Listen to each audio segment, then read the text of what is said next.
Hello there, Ben Simpson here from Vibe Entertainment, new haircut.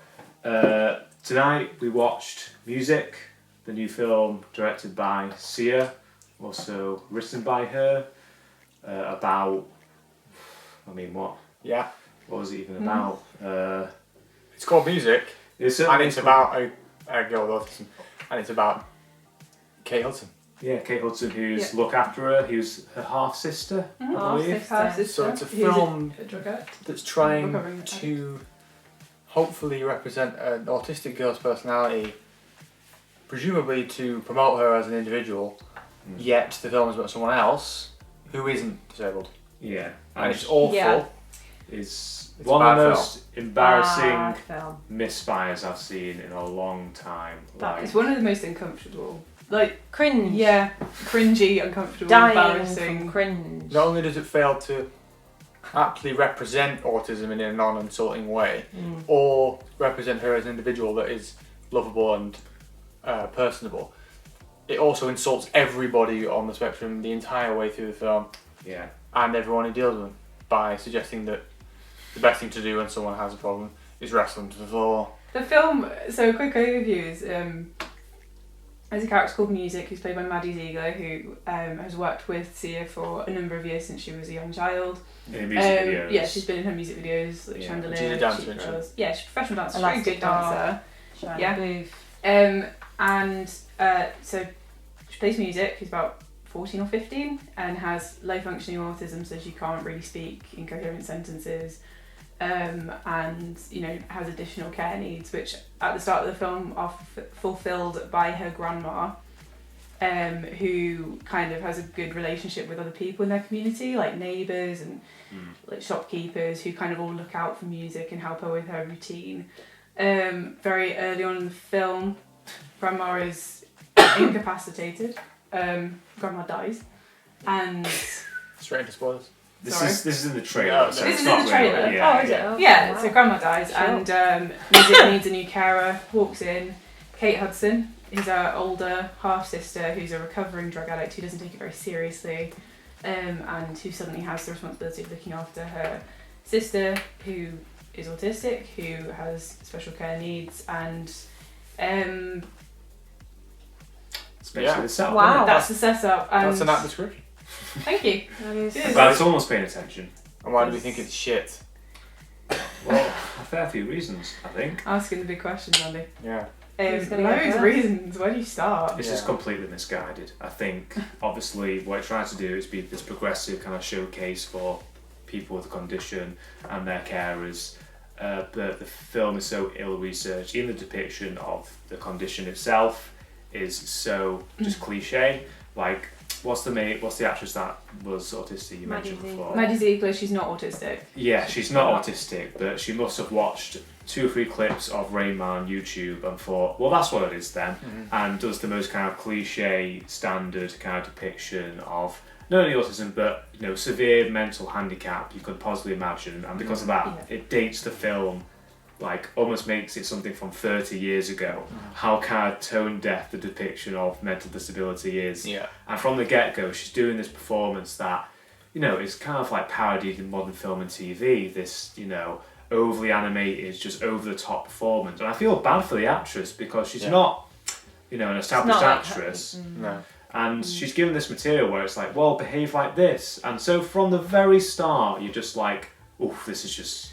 Yeah, from the very opening of the film, you knew you were in we trouble. knew it was just...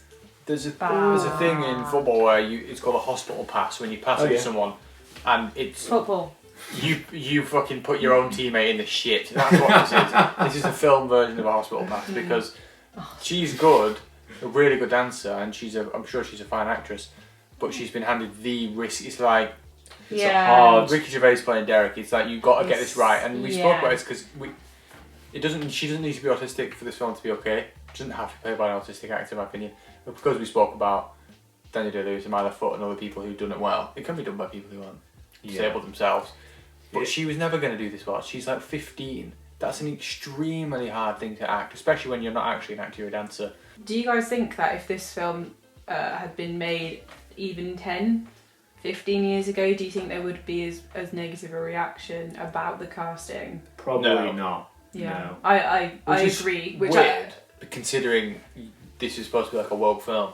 Yeah, Is it it? definitely. Oh, what? Well, Yeah. Sia described it as something along the lines of before the whole kind of debacle kicked off and people understandably got very upset and offended by the film. She described it as a love letter to the autistic community, or not. Way to fuck that up. So I mean, her intentions were one thing. The result was completely horrific. Yeah, just it was awful. It was awful. Just cringe, like Very cringe. awfully cringe. As Andy kind of mentioned before, there's kind of these set scenes where apparently to deal with someone with the condition is to, if they're having a sensory overload episode, is to pin them down by their arms in public or in your house and basically smother them. And obviously, if you're familiar with the condition at all, that is not, what you do, but the film kind of depicts it in that's the right thing to do, and almost kind of reaffirms it as the main character's arc, that she's learning to deal with her half-sister's condition, and it's just so misjudged. I mean, my mum runs a autistic charity, and she has done for 15 years or so, and obviously I've been in witness with, again, there's different functions of the condition, but this film's dealing with low-function autism, which is the one more people are familiar with, the way it's non-verbal, oversensory. So I've seen firsthand, and the actress depicts it in such a, once again, over-the-top level where it's not paralleled real life whatsoever, and therefore if C is trying to make a love letter, again, as I said in the opening, it's just entirely misjudged. I think the only redeeming factor for me was that the dance sequences and the songs, like a standalone thing that she'd done, like some little art housey. Maybe if it was even like a short film about a girl with autism and this is how she sees the world. Definitely. Like, that would have been fine. But this whole other bit. There's one section where the dance sort of like flashed in and out and sort of acted as a way to actually represent how she was feeling when she was having sensory overload. That was actually good. And I was like, that's a good way to do it, where you actually use the dance to explain this, and you cut it with. There was one whole song where it was just like "I am insecure" over and over again. Yeah, and it was really bland and obvious. A good few songs really focused. I mean, songs focused on different characters, which is totally fair enough. I mean, there was one kind of musical interlude that was focused on, what's his name? What's his name? Ebo. Yeah. But yeah, there's a song about their next door neighbour who is going through his own problems, as everyone does. He's kind of he's involved in looking after music, and he's getting to know Zoo. Although aside from the fact that they spent so many scenes in each other's company, I wouldn't have known they were getting to know each other at all. You didn't feel any kind of chemistry, did you? Absolutely nothing. I mean, it was It's kind like, oh, you fancy each other now? Yeah, okay. Spoilers. It was, it's alright. Jen's just keen to spoil all the films we review. Get it all out there. Let's just all announce. on the table. Let's say from now, spoiler alert. It's from the beginning. Spoiler! Yeah. No, First thing we did I think was we've been make a good massive until spoiler. then. We tried. Oh, wasn't it a trailer again? We did better than with our last one. Yes. Where it was just I like think I said it in my first answer I last think time. it's accepted as spoilers. Yeah. Yeah. To be fair, I imagine because of the whole kind of controversy around this film, I assume probably wrongly that a lot of people will have a vague understanding of the film and what it's about. What is it about? I don't know. It's about, I don't know what it's trying to her. comment on. It's about Kind of intimate and.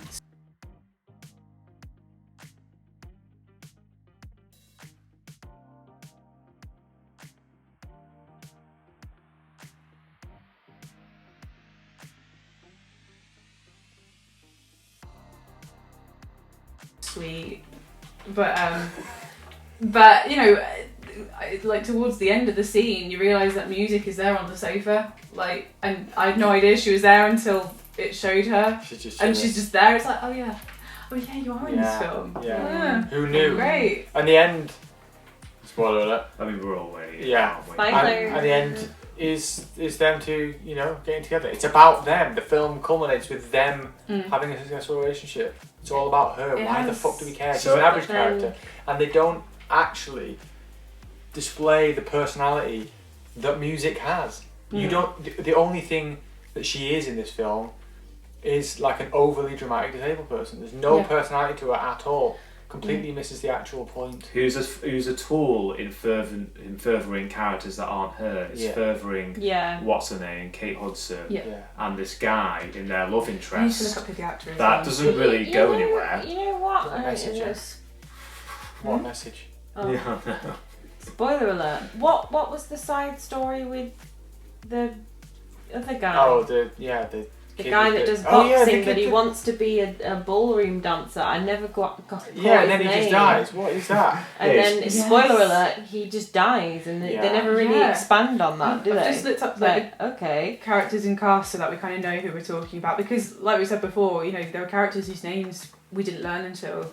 You didn't really ever I didn't know any of get. them. I didn't know any of them. Then the next door neighbour is called Ebo Odom, and he's Oh, played by Leslie Odom Jr. So I don't know if he was already called Ebo Odom or if they just decided, we'll just use your own surname. It's fine. It's like a weird subplot where he's given like 10 minutes of screen time with his family who, I don't even understand what they were going for. He yearns to be a dancer, but he was kind of a boxer, and then you had this He wanted to be a ballroom dancer. Like there was like clips of him ballroom dancing when he was younger, and then there's that whole dance sequence of him being a ballroom dancer. It's like, but why do I give a shit? That character's called Felix. Felix, which we didn't know until the minute before he died, when his mum yelled Felix at him. Yeah, which his dad kind of shoves him over and he cracks his head on the floor. Yeah, on the linoleum floor, which apparently cracks skulls. But why? That goes absolutely there were no consequences. What happens with but that? Also, literally, nothing. like I thought he was going to be some form of like mysterious second autistic character, or maybe a love interest, because it's so seemingly purposefully enigmatic the whole time. He's just like in the it's got to go somewhere, right? Just like staring at the floor, and you don't get introduced to who he is, and you're like, who's this guy? Who's this guy? And then there's no one. You're just like, oh. And then he dies. Yeah. Way to make a shit film. I mean. Absolutely nothing happens as a result of his death. No. Nothing happened as a result of any of his character. She sees like police car lights on her walls. Yes. And that's offshore, cause which is a link to the him previously in the film shining a torch in a window, which she really enjoys because of the I don't know, the sensory thing. Sure. And then there's that link, but then that's it. There's no like, oh no, Felix is dead. Like no one gives a shit. No one reacted. To be honest, it would have been really interesting to actually, to see Music first of all find out that this person in her life has died, because he seemed to have a significant part of her daily routine, and that she goes on a walk every morning, which is part of her routine, and he walks in front of her and he kind of gives a little thumbs up to her grandma to say, he's on the street, grandma's in the window, gives a thumbs up, says Music's fine. He's part of her daily life. And he suddenly dies, and she doesn't notice, and no one tells her, and it could have been quite a powerful scene if her sister had to sit her down and explain, this person who made you feel safe, who made you feel comfortable, is gone. It could have even done that with the grandma. I was literally going to say, her grandma died on the floor of their flat, and Music is the one who finds her, and she's fine. Like, initially she's upset and distressed, but then the next scene, not she's much though. Absolutely fine. It's Can't like grieve forever. changed. Like seconds of grief. As soon as her grandma's body is taken out of the flat, she's like, yeah, right then. Yeah. Gonna go for a walk now. That's quite a nice scene. When she finds it, that's quite nice, because she obviously performs that quite well, because she sort of doesn't quite understand, and then she realises and it unfolds, and that was quite good. But after that, she really didn't seem to give a fuck. There was the next scene. She was just the same. She was the same for me. A big problem with this film is how kind of there's little dramatic momentum in any of it. All scenes kind of just fleetingly bleed into the other. And it introduces these elements of drama that are so just flaccid. Like there's one about Music's new carer, her half-sister, owes money to this kind of her pusher man, seemingly, for his drug money that doesn't go anywhere. There's no threat. See, like, you even forget about it afterwards, because it's just never there's no payoff spoken about again. And the film flirts at, is she gonna come up with the money, and then she goes on a bender, but then it doesn't really address it again. And then the fella is diagnosed, what's his name? Ebo. Ebo. He's not diagnosed. We find out that he has been diagnosed with HIV, which we find out because Zoo is her dealer gives her some HIV medication, which she then she delivers to Ebo, which is a surprise to her, and we find out he has HIV. And God, random could have been incredibly, again, powerful. That could have been a really emotional scene, several scenes where he talks about how lonely he might feel, or how frightened, or because I guess we kind of realise that although he's attracted to Zoo, he's holding back because of his HIV status, and he feels HIV, love, death, love. And it kind of, you know what, she says that it's like a tribute to like autistic people. I think the main message of the film is kind of devaluing the struggles of autism and going, we all struggle, guys, go on. Yeah. We struggle from HIV, we struggle from drug addiction, and therefore what you're doing by enhancing them problems and those supporting characters, you're taking away the mere premise of the film, so you're doing the reverse of what you're trying to do. Yeah, it certainly doesn't benefit the autistic couple. No, God, She might have not even been in it. Like, it's the same film. Yeah, exactly. She doesn't go on a journey, does she? Something I was going to mention make any difference. About the character of music. She didn't have to be an autistic character. No. She did not have to. It was so irrelevant to the plot. She could have been a half sister who is neurotypical but doesn't speak a lot because she's shy. Yeah, or it's like 6 or something. Or very young. Yeah. And we could have still had, say if it was like some, a sister who's young or very shy, doesn't really trust, even very upset about her grandma's death and all the musical sections where her kind of dealing with it, that it would still all work. Yeah. And it would have completely avoided the very necessary and very rightful response of people who are upset at the way an autistic character's been portrayed. Yeah. It would have just, I don't know if it would have made the film better. It probably still would have been meh, tasteless, but it would have improved it in terms of how offensive it is. It's fun. It turns into a coming of age film about Kate Hudson in that respect. I mean, it's a coming of age film about She's just Kate annoying Hudson, and you don't care about but her. music's in it. Yeah. It's a coming of age film about Kate Hudson, but music is in it. That's literally the only element she has. Before I personally really go in to this film, is there anything anyone liked about it? Like the dance sequences, I enjoyed them. Yeah, definitely. What you said before about if all of the musical sections were condensed short film into a short film, that could have been great. Yeah, that could have been excellent. Yeah. I'd have had no qualms with it. It would have been fun. Did you like those musicals? I thought the songs were okay. Not in the context of the film. We gotta care. Kat? What did you think? What do you think, Kat? Run away. I didn't like it. Yeah. I thought those musical numbers got repetitive after a while. It went for the same kind of minimalist with just one primary colour and weird kind of awkward, over choreographed dance with people doing weird facial expressions like And after like the third one, I'm like, okay, you're gonna go for this exact same style throughout it. Yeah. The music itself wasn't bad because she is a talented pop artist. She's not a talented filmmaker, but she has made some tunes before, and I think and also like the film itself, like it's not, from a filmmaking standpoint, it's not completely incompetent. Like they have a good camera, it looks like a film. It looks quite good. Yeah, like it's actually assembled quite well. Yeah, it's just the writing and the performances and the overall like approach just let it down usually. I think there's money of. Not that much money, but there's some money involved. 16 million. Which is, that's quite a lot, but that's not like. 16? That's just above. I mean, I think. The dance. What's it Probably, called? And Kelson's wardrobe. The Bong Joon-ho film Parasite. I think Parasite was 11 million.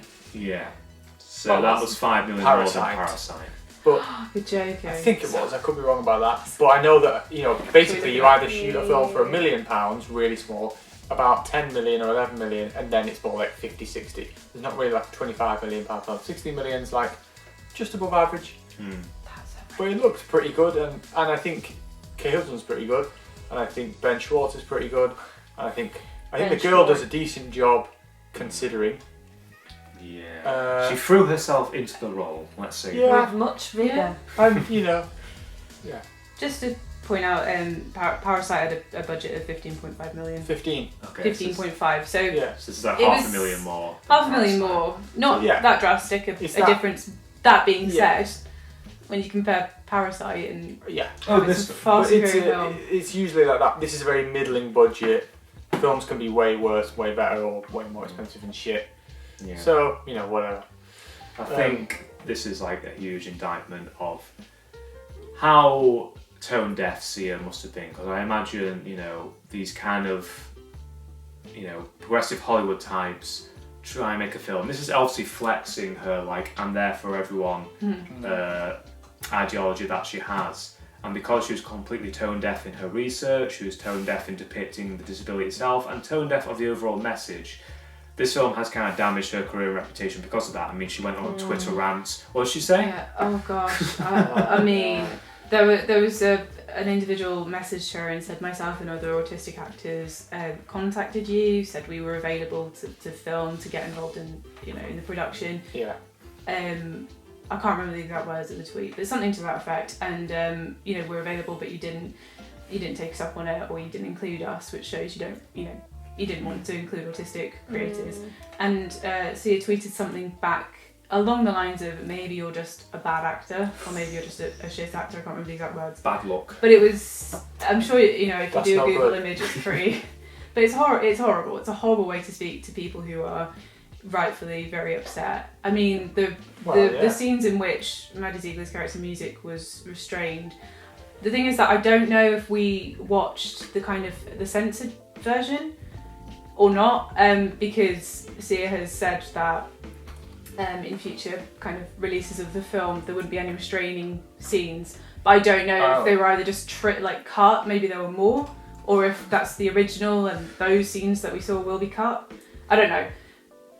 Those were genuinely very upsetting. That was on Amazon to watch. That was on Amazon. That was on Amazon Prime. Yeah. So that's the released version of that's it. Yeah. So there are two scenes in which music is restrained by adults. Pinned to the floor. Pinned to the floor first by Leslie Odom Jr. and then by Kate Hudson, who are both adults and both physically bigger and stronger than she is. And although watching the film, we were kind of looking and going, what is this? This is just ridiculous and cringing, and rolling our eyes and stuff. At those points, I felt really uncomfortable, and it was upsetting. Yeah, it was. It was horrible to think there's people who actually think that's, because it wasn't presented as a bad thing to do. No, it's like wasn't that. This is how you handle a situation. Yeah, it wasn't that music was distressed and her sister pinned her to the floor. Why did you have to pin her to the floor? Why didn't you just hug her? I presume well, that's some sort of 1950s remedy for that. Yeah, Well, she wants to that's feel the safe. thing. Give her a hug then. Don't pin her to Yeah. and an older guy on top of her while she's facing upwards, and then their faces are like. And then the this second close, time I'm her face is to the Okay. floor, when Kate Hudson pins her face is on the floor, in the ground, in the dirt. Fucking crazy. And the fact is that it's not like someone pinned her and then someone else came in and said no, you shouldn't do that. It was portrayed as the right thing to do. Leslie Odom Jr. is doing this to her, pinning her to the floor, and he says, you have to crush her with your love. And the fact that there are people who, maybe people won't, but people might watch that and go, oh, okay, that's how you do it. For If sure. I encounter someone who's autistic, I'll pin them to the floor because that's the right way to treat them. It's horrible. the scene in the film where it's the first time you see someone who understands how to handle music, and he does that, and it's like she's like, God, what a shining example you are. Yeah. It's a kind of What a perfect guy. beacon of understanding disabled care, and it's The one silver Really lining far of all this is that obviously this film has received huge backlash. So I don't think it's and even Amazon Prime, who's very kind of gracious in terms of their star ratings, user-wise, rated it 2.5 stars. So I'd like to think that this won't influence a lot of people. Ow. People will watch this film and I go, think it's bad. obviously this is a very unrealistic and distasteful version of how to handle this disability. But just the fact it was made at all is just astonishing. Like I was saying, with the advent of streaming, I firmly believe that there's this gateway of just utter trash that can now appear on our Netflixes or Amazon Primes or Now TVs that would never see the light of day in cinemas, because there's a certain kind of quality criteria you've got to hit. And I just feel now with cinemas down as they are and streaming up as it is, you'll get a plethora of these misjudged, just absolute hot garbage films. And And imagine if Smile was released in cinemas. I can't even Music, think. Music, sorry. Why do I keep calling it Smile? Smile. Are you thinking about the Beach Boys album? Maybe. I love that album, by the way. Just saying. I can't imagine that Cheeky music. plug. Sad note. It's on Spotify. I can't imagine that music lasting more than a week in like cinema chains and it not dying out. But because everyone's just sat at home and just literally bob on anything. Who is choosing to watch that? Who's this made for? Some people definitely think it's good. Do they? It's 2.5 stars, so some people think it's... Loads of people gave it At 1 least 3 star, stars. so someone gave it at least 4. Who is this made for? Like we were discussing Yeah, that. who is it for? I think it was made for Sia. Yeah. I think it was made by Sia. It's a for vanity Sia. project. Who can we talk about? Sia's. What cameo? was that weird cameo with her? Like, I'm gonna buy all these drugs from you, and then we're gonna send them out to some like really Is that like? poor people. She said, but she suggested what? that they were going to put them on the plane. Her private plane. Like, I'm such a But she martyr. didn't do that. Like, She sold them on the streets. Did she? Hey? I never saw What? that. So she did. She went around and sold them. That's why that guy had bought the HIV tablets. No, And then no. I think- no. What's that? So- no, it's just yeah, it's different. So the thing with Sia is she's got asked this drug dealer, Zoo, Yeah. to come. So it's just like one of Zoo's jobs. And then she's saying, right, I want all the illegal medication I can get from you because what I want to do is take it and like buy it up, but as much as you can give me, and then send it on my private plane to I forgot. It what was Haiti. or somewhere that had like What? a natural disaster or something, and Oh make my sure they can all God. have access to these drugs. Like I am Jesus. Holy Look at me. I'm such a good shit. person. It was The yeah. other thing was just that Zoo was doing a job delivering someone drugs, and it happened to be Well, that seems fucking ridiculous because we didn't see anything to do with Ebo, sorry. Ebo. Oh, Yeah. no. Ebo, and it happened. He's a massive Ebo. musical So instrument. they're two separate, two separate things. So Yeah. it's an absolutely massive brag from Sia. Like, Yeah, no. It was I'm a good. massive philanthropist who just buys those drugs and resells them. Should we? Yeah, And yeah, yet, yeah. it didn't go through in any way with actually showing that on the TV screen. Mm. They Should we didn't actually show that at all. Yeah. Should we Shoot, explain that's the weird. scene a little bit, just to give a bit of context? Yeah, let me try. Sia has a cameo in the film. She's in one scene where Zoo, who makes her money selling drugs, is making a delivery, and we've seen her do.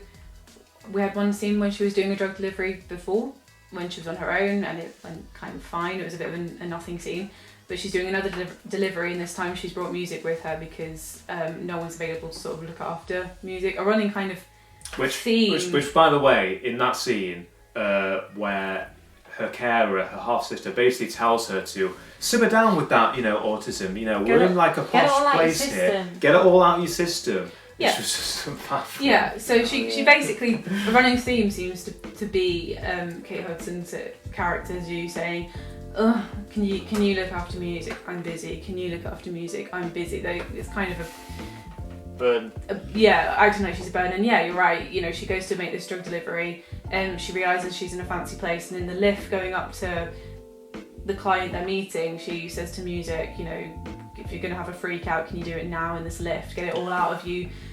To make it a little bit more convenient for me. don't make me look bad when we Yeah, get don't in make there. me look bad with your autism, basically. Don't be a fucking nightmare. Yeah, jeez. and when they get there, it's a fancy place, and music is understandably looking around, touching things, and she's kind of Zoo's constantly kind of going, stop doing that, sit down, don't Nobody's do that. sympathetic at all. No one is. There's an assistant who's come to greet her who's like, oh, can you not touch that wig? It's very Get off it. expensive. It's And then basically Zoo realises the client is Sia, who's buying all these drugs. And Sia's opening lines in the scene are, is that the drug dealer?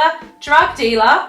Drug dealer, can you come over here? Drug dealer. And yeah, so she comes over and has a conversation, and she explains that she's buying all these drugs so she can put them on her private plane and fly them to Haiti because they only have Tylenol over there and everyone's suffering because of a natural disaster. And it was at that point when we were watching it that I asked everyone, are we watching a satire? Because it was so ridiculous. What an amazing person she is, right? Yeah. Why exactly. the fuck at that point It's you committed delivered to so making yourself smartly. look like like a god, like some fucking Mother Teresa type. Yet you didn't actually put the follow-up to that in the film. So you presumably shot some form of you actually doing that and the pills going over to Haiti, and then cut it out, yet left the bit in where you makes you look good. Or you didn't shoot it and you just made yourself look good. So what the fuck? Who is watching that? Literally just like see us just the walking past see us in the street just like giving CPR to a baby. Yeah, like philanthropy. She says something like, "Oh, you know, the poor British Red is it British Red Cross or just the Red Cross? Sorry, the poor Red Cross. They're trying to do it themselves, but there's too much red tape, you know. So she's my private plane. I'll just do it. You know, pop stars without borders. It's like, I'll sort Haiti out. Sorry, do you want to get out of your own arsehole? That's ridiculous. What the narcissist? That was did she weird. got brag that? And then when you say, you know, the only scene in the film, by the way. Yeah, and when you compare that scene to how she responded to people, disabled people on Twitter, maybe speaking it was to a her, satire. maybe we've all been punked. What shit time to put a fucking satire in a film when it's just a really earnest film. Where you just put a little bit of satire in there, you know. I was going to say though, because you asked earlier about anything we liked about the film, and I don't know if I'd say I liked this, but it was something that I think was maybe slightly, tiny bit redeeming. Is at the beginning when we see music being cared for by her grandma. I think that was the only kind of like nice bit, because that was like 2 minutes long. It was 2 minutes long, sure, and it ended with her grandma dying out of nowhere. Like, out of nowhere. She just literally goes. She kind of, she had like a stroke, and that was she really was dead. effective, though, wasn't it? The stroke was. Oh, perfect. I'll be honest, I didn't. You don't die from a stroke. Like, no, the yeah, stroke. you can. The what? I just said, I don't know. You what? Did you say? You can't die from a stroke. Yeah, you can die from a stroke. Why would you think that was? It was like the way, because it was quite dramatic how her face fell, and then. So I thought, she's having a stroke, and she's that's what happens when you have a stroke. She'll be fine. fine. Face Yeah. That was quite like. I'll be honest, I didn't realise she was having a stroke. I didn't notice that. But I thought it was fine. But the point was, wow, I'm into this. That was my favourite. That was a good stroke. Nice. Yeah, it wasn't brutally offensive to everyone. This the rest of the film was. The point that I wanted to make was that, you know, when we see music being looked after by a grandma who makes her eggs the way she likes them, she braids her hair, you know, she's communicating with other people, with the downstairs neighbour, with people across the street, and watching her, you know, on her daily walk. Initially when I was watching it, I was distracted by how awkward it was seeing Maddie Ziegler portray an autistic person so ridiculously and quite offensively. That being said, I think the intention that, you know, clearly music's got a, you know, she's well loved, she's accepted by people in her community, there are people who look out for her. That was nice. That was sweet.